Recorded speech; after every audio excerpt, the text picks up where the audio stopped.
Nazi-controlled Europe during the period between 1939 and 1941 saw the implementation of various anti-Jewish measures. Particularly, differences could be noted between occupied Poland and Western Europe.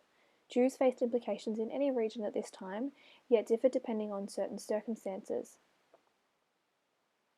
The German invasion of Poland took place on the 1st of September 1939. As a result, Germany occupied Western Poland while the East came under the control of the Soviet Union.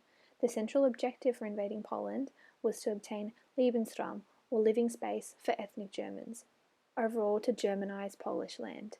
The aim was to cleanse the area of undesirable people under the Nazi racial ideology. Germany's occupation in Poland did not have a centralized, pre-planned policy regarding the treatment of Jews.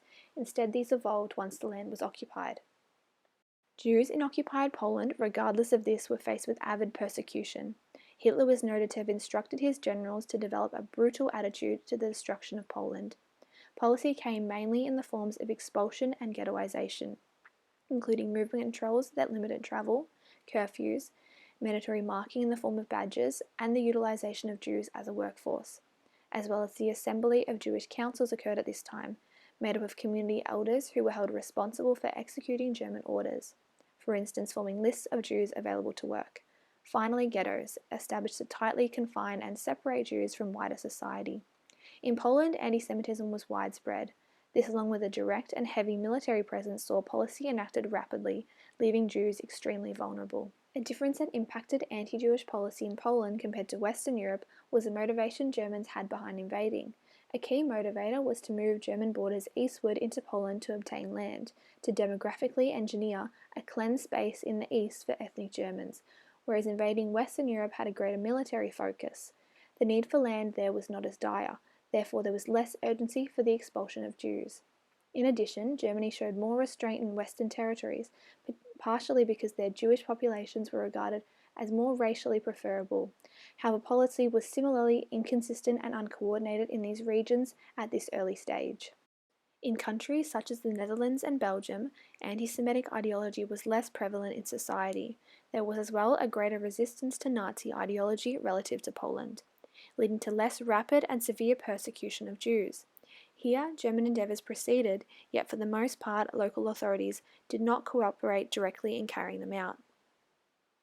The Netherlands, for example, invaded on the 10th of May 1940, had instances of protest against Jewish persecution. Similarly, in Belgium, there was a distrust and hostility towards Nazi authority.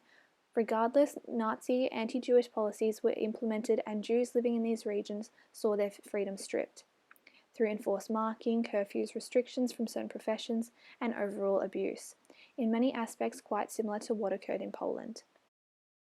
As for France, following the invasion of the German forces in June 1940, the country was divided into two regions, the north under direct German occupation, whereas the south was unoccupied. Acting as a collaboration state known as Vichy France, occupied France saw a similar style of anti-Jewish measures implemented as Belgium and the Netherlands, being that it was not quite as severe as Poland in this period. And later occupied France followed Vichy France's anti-Jewish measures by implementing similar policy. Vichy France, however, anti-Jewish controls were harsh and were in fact enacted independently of the Germans, another instance of discrepancies in Jewish policy at this time. These included, for instance, in Vichy France, Jews being barred from civil service positions, following that the introduction of the Jewish Statute in October 1940, which restricted Jews from positions of ownership or power in media or the arts, for instance. Also, the internment of foreign Jews was allowed under this statute. Also, there were strict policies to determine Jewish status, which did not account for mixed heritage, another point of difference from standard German policy employed in Poland at this time, of which recognised Jewish people of mixed heritage. All of these measures in Vichy France saw severe implications for Jews. Overall, anti-Semitism was widespread throughout Europe in many forms at this time, resulting in Jews suffering the implications in all occupied territories. Yet differing circumstances saw Polish Jews face serious persecution under German occupation relative to their Western counterparts at this stage in the war.